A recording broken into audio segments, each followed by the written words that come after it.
I sometimes find it hard to explain to people just how much I love Sonic.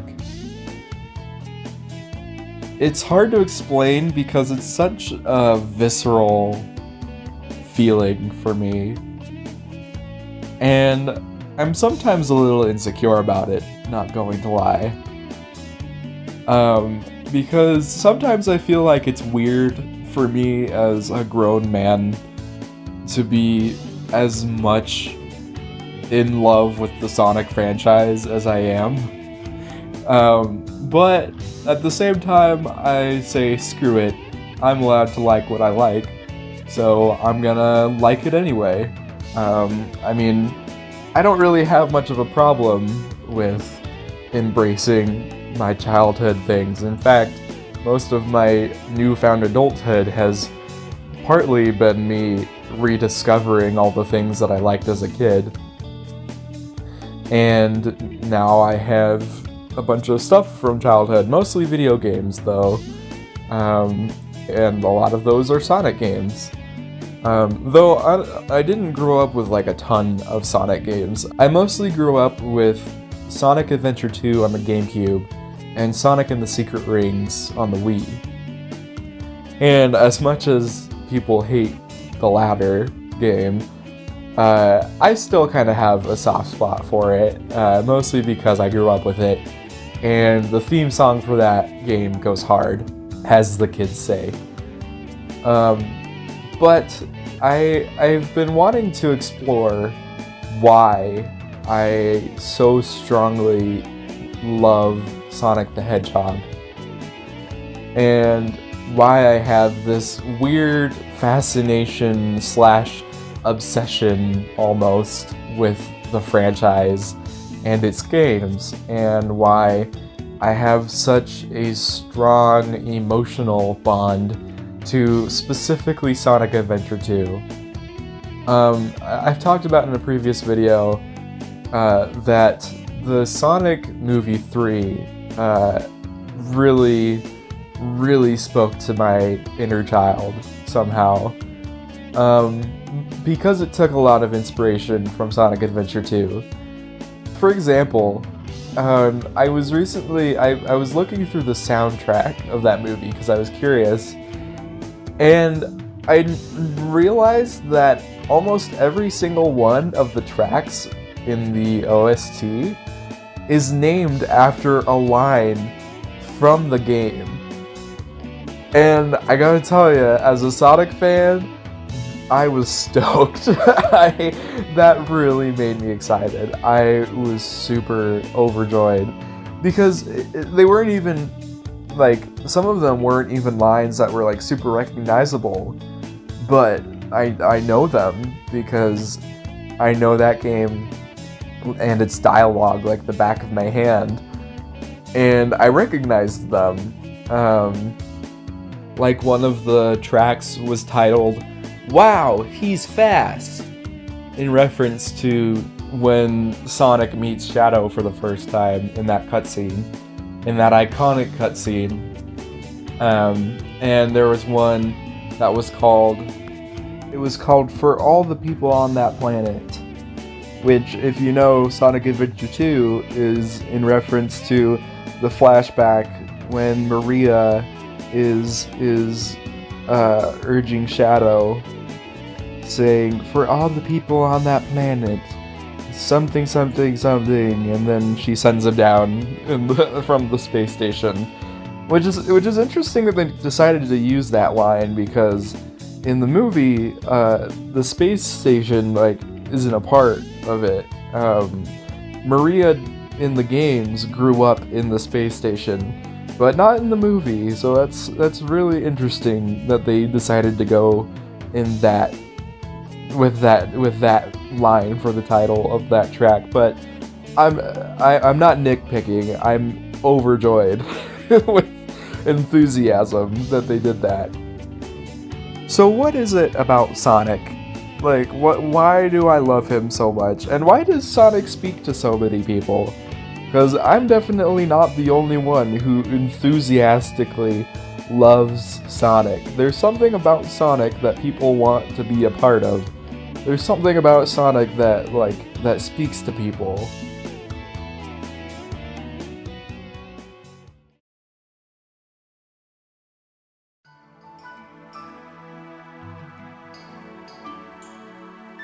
When I was really, really little, some of my earliest memories that I can remember was when we lived in one of our old houses that we lived in a long time ago. We had just moved there, right, like about a year after I was born, and we lived there till I was about 6 years old. And my earliest memories are in that house. We had a big old chunky CRT in the basement. In our unfinished basement, most of the walls were concrete, the floor was concrete, there were unfinished walls in the basement, and there was a rug and a couch and a big old chunky TV and our Nintendo Wii. And I guess my older brother taught me how to use a controller, and I played a bunch of GameCube games and Wii games on our Wii in our basement.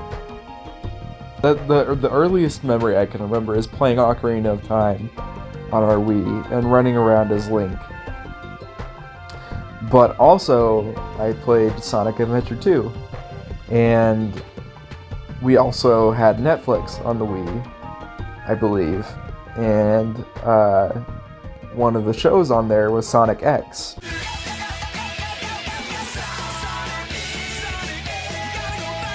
And I remember, I specifically remember the one episode, I've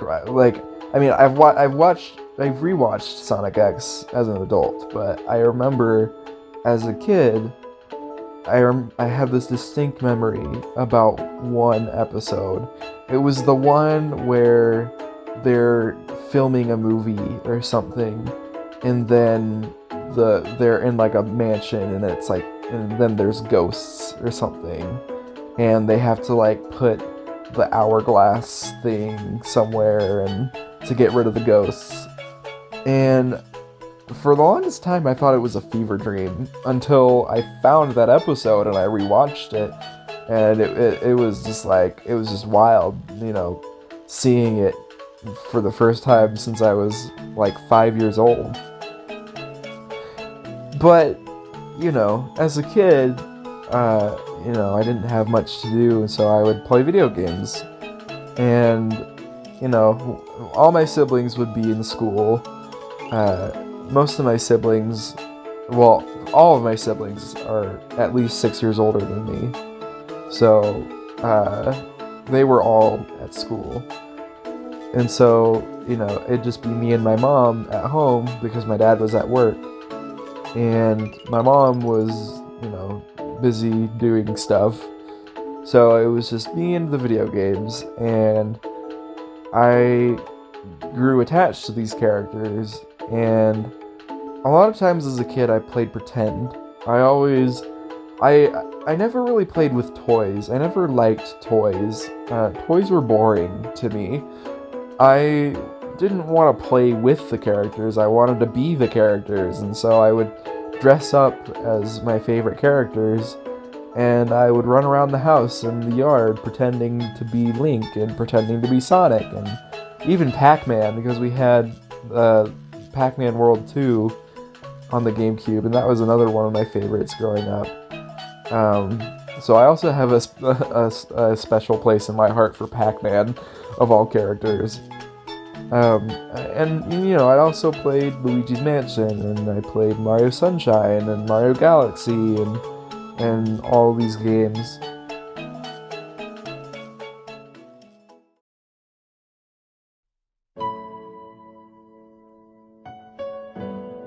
At some point in my childhood, as I started to get older, I became lonely, and I didn't always have people to hang out with.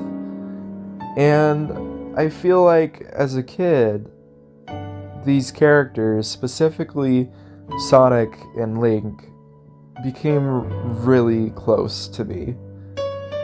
And at some point, I don't know that I like thought this, consciously as a kid, but in retrospect, I feel like because all my siblings were not really around most of the time when I was a kid, that my brother was always with his friends, and my other older brother was always in his room, and my sister was also always in her room.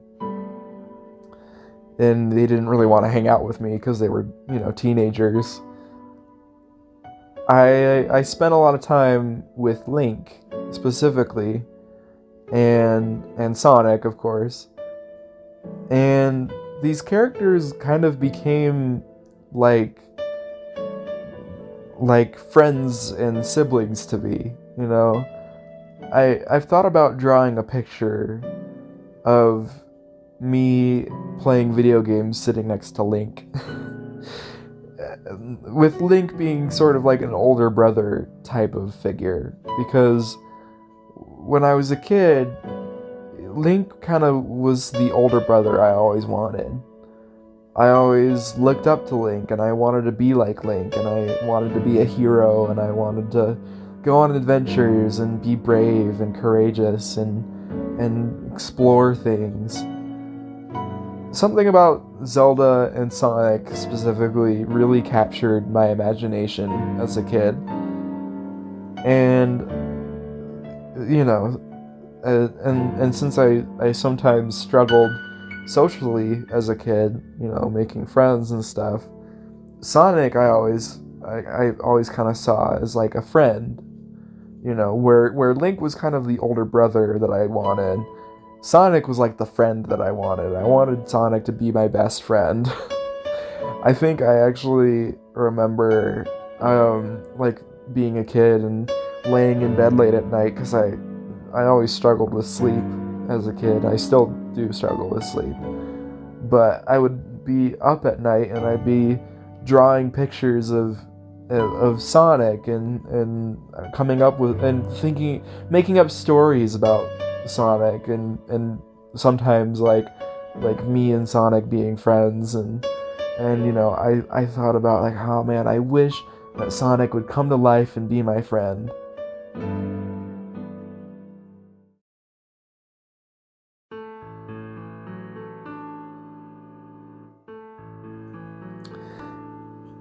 I feel like people always sort of harp on nostalgia being like a bad thing, like, oh, you like these blankety blank isn't good, you're just nostalgic.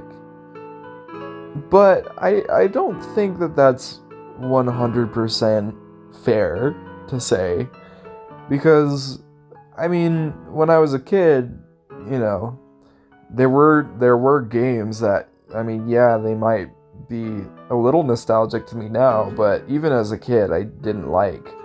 There were games that even as a kid I could tell, like, oh, this game kind of sucks. It wasn't like, oh, I was a kid, so I didn't know that it was bad, and so that's the only reason I like this or that. Even as a kid, I had things that I didn't like, and some things I still kind of don't like to this day. But the things that I loved as a kid, I still love now.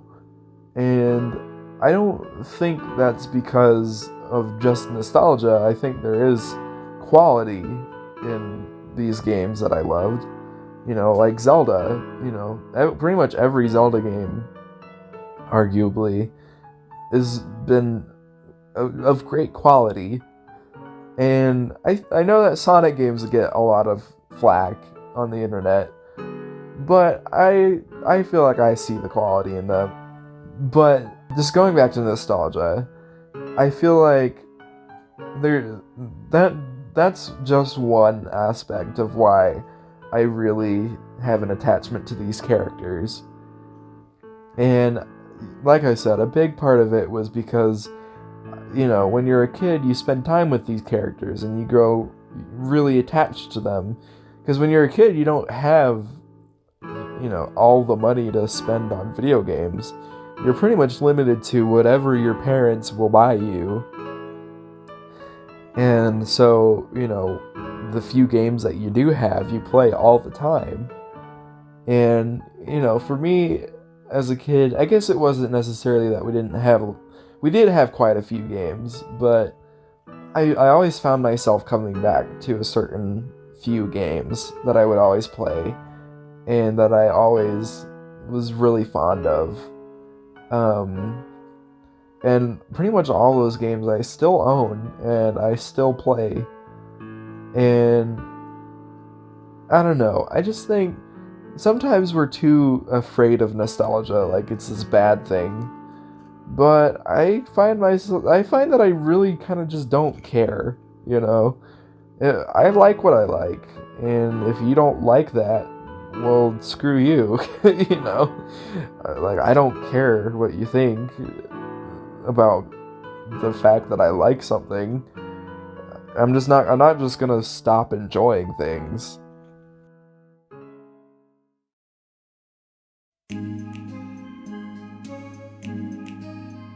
Something about that world,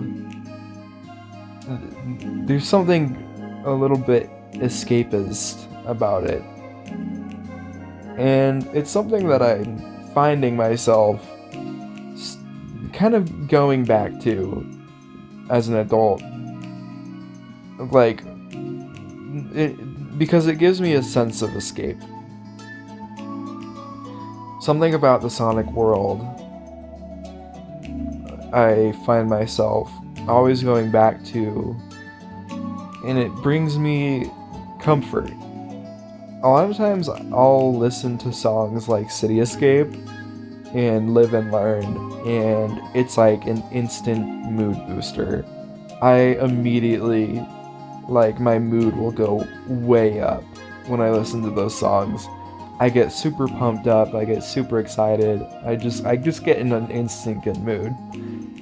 And I don't know, something about the Sonic world just does that for me. But also there are parts of it that can be really relaxing and calming and almost serene. Mainly what I'm thinking of is a few things. The Chao Garden in Sonic Adventure 2, specifically the good Chao Garden, or whatever, the hero Chao Garden.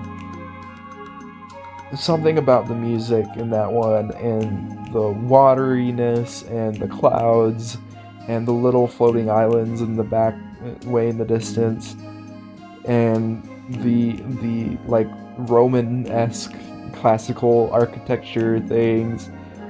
Something about it that is really serene, and it feels like a place that I've been to before, in not a literal way, but in more of a dream-like sort of mental way.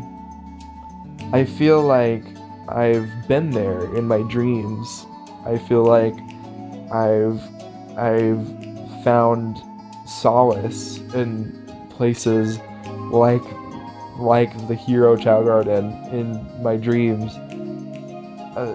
If you want to hear more about that, I'm pretty sure I talked about the sort of way that my brain uses dreams to help me process things in my last video. But also another thing, another place in the Sonic universe that brings me a lot of comfort somehow is specifically in the 2000Z, early 2000Z Sonic media, is the kind of San Francisco-y, California sunshine kind of environments from that era. Places like City Escape, and the main setting in the first season of Sonic X, for some reason, it just puts me straight back into like childhood happiness.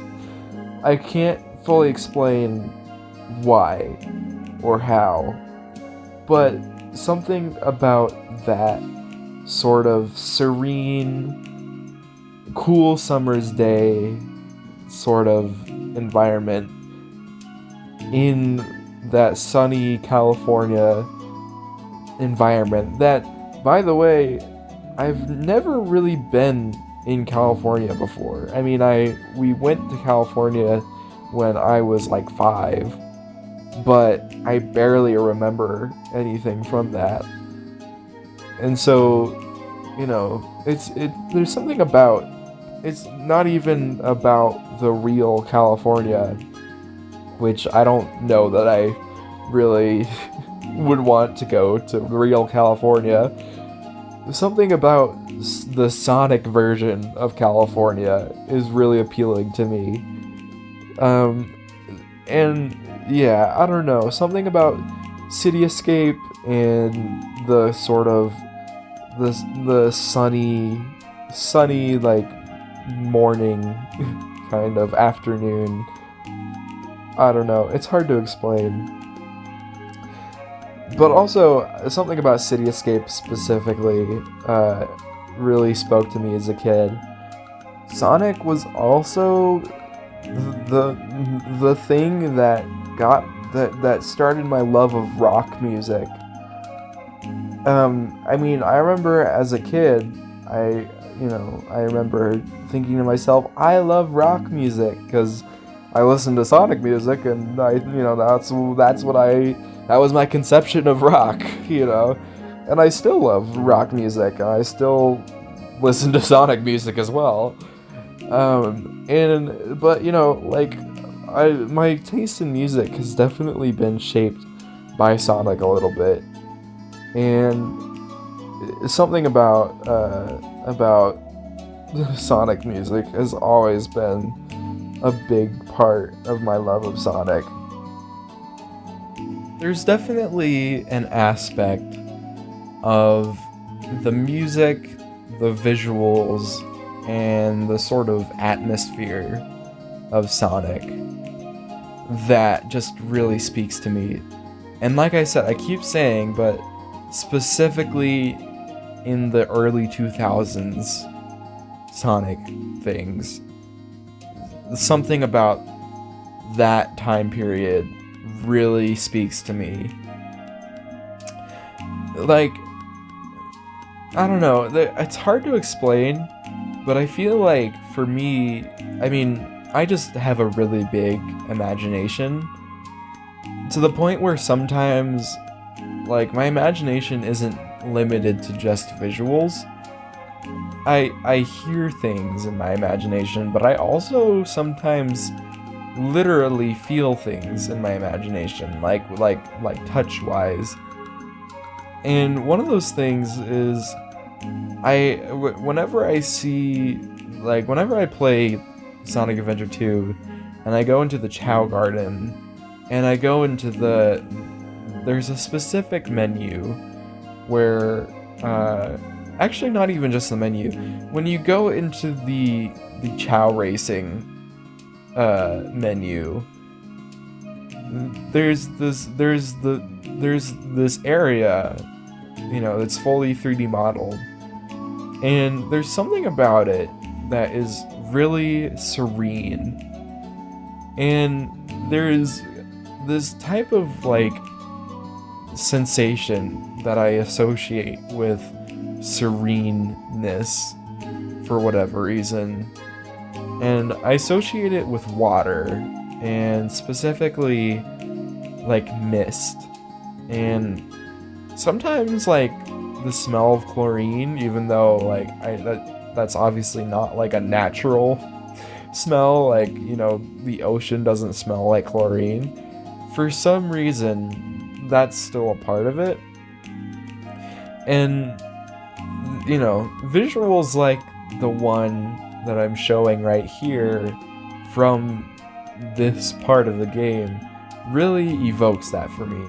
Something about it is just really I don't know. It's almost like a I don't know. It's so hard to explain my imagination, but it's almost like a full kind of sensational experience. It's almost like the five senses a little bit. Maybe not taste so much, but the other four for sure. And some things in other games give me this too, like Noki Noki Bay in Mario Sunshine, the Water Temple from Ocarina of Time, Zora's Domain from Ocarina of Time, and especially Majora's Mask. These are some examples of things that give me a similar sort of imaginatory sensory experience as the ones from the Sonic franchise that I was talking about. And even a little bit like I was talking about the California Sunshine-iness that I was talking about from the early 2000s Sonic media has a little bit of this in it because I don't know, I guess, in California it's close to the ocean, so there's definitely like, water in the air. And I guess in my head, in my imagination, I can kind of sense that somehow when I engage with these, like with this media. Specifically in the Sonic X show, that does that for me a lot. In season 1 specifically. This also extends to anime and it's like Japanese media for me, specifically from the early 2000s. I don't know how to explain it, but a lot of early 2000s media, like specifically from Japan, does this for me a lot. And I feel like I really get it from... I actually have this physically, like, in my room. There's the... It's the Roland SK88 synthesizer.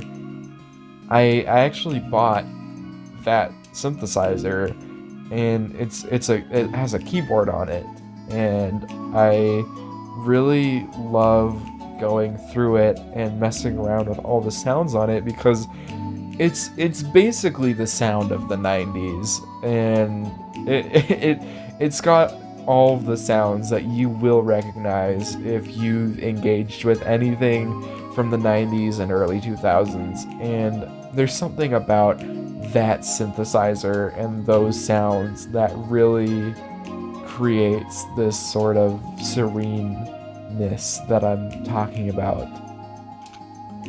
And it's so hard for me to explain, but I hope that somebody understands what I'm talking about. And I hope that somebody can relate to this, because this is a big part of why I love early 2000s Sonic, and just early 2000s Japanese media in general.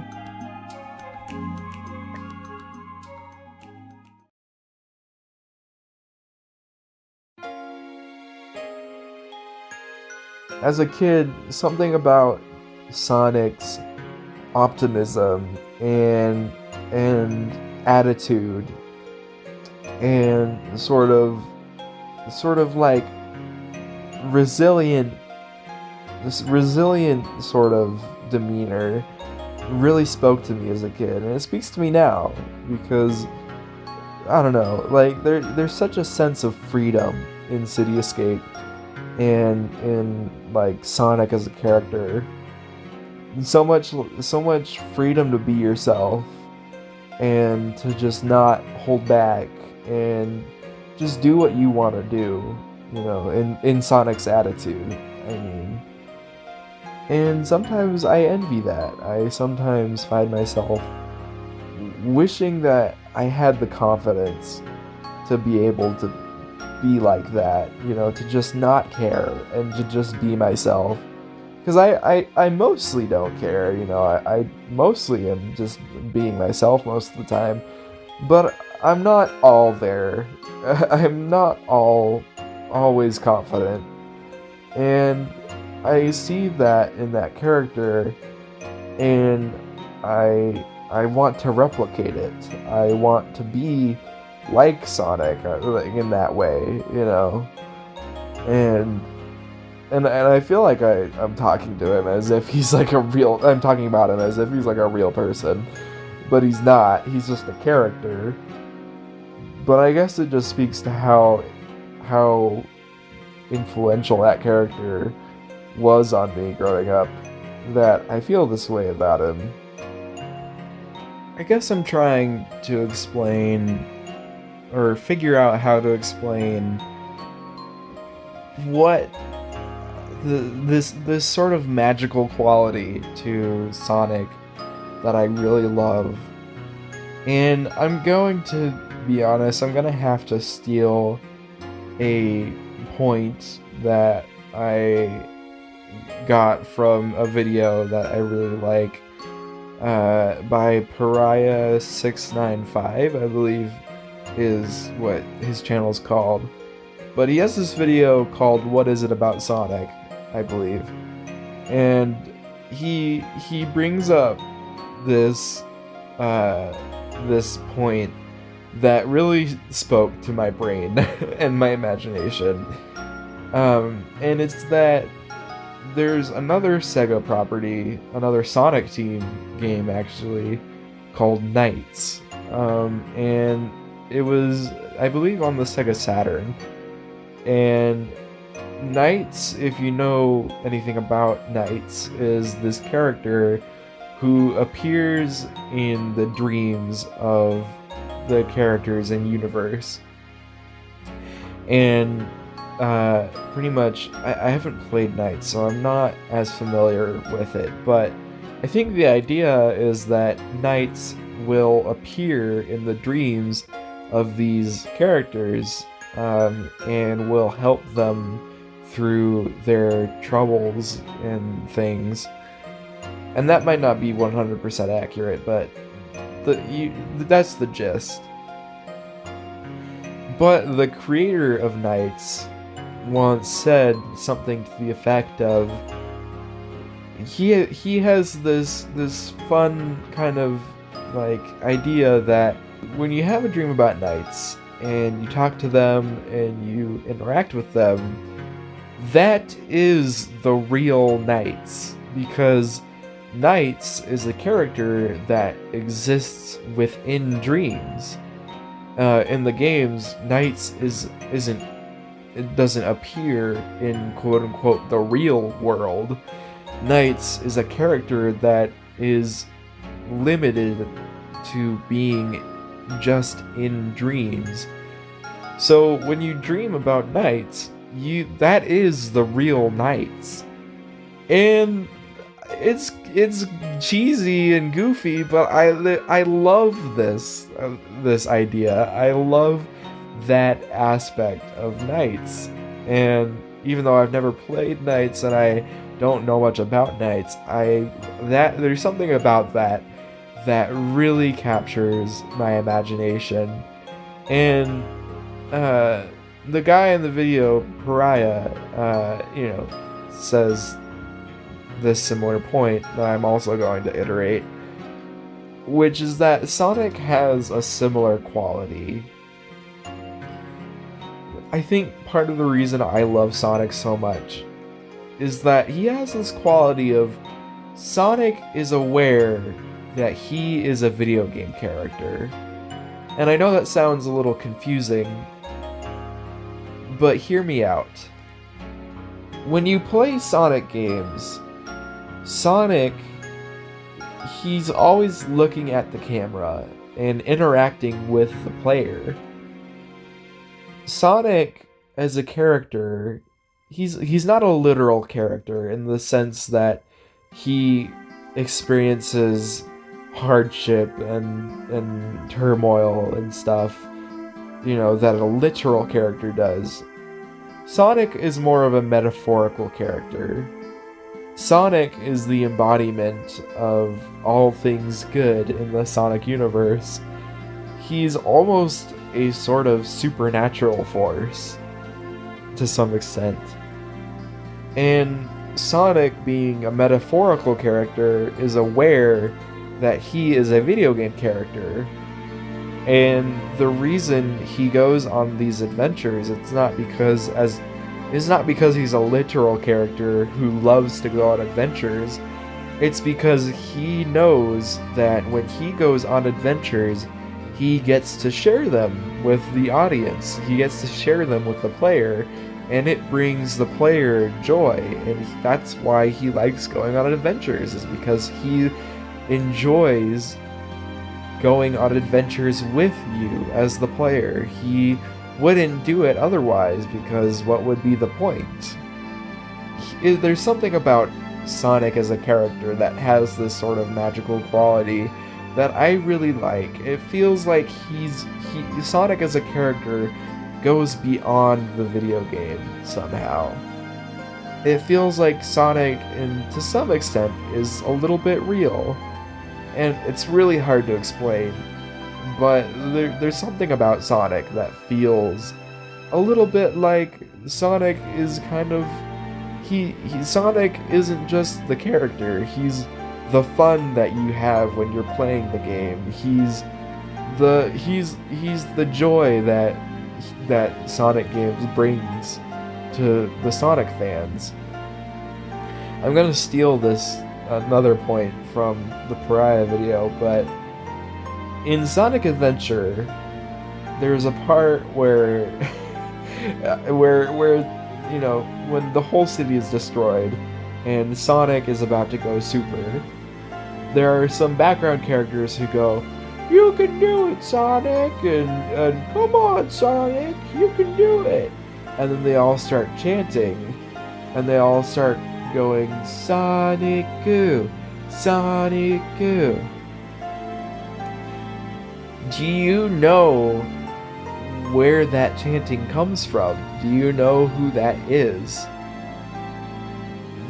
The people chanting in the background are Sonic fans, a crowd of Sonic fans cheering on for the new Sonic game.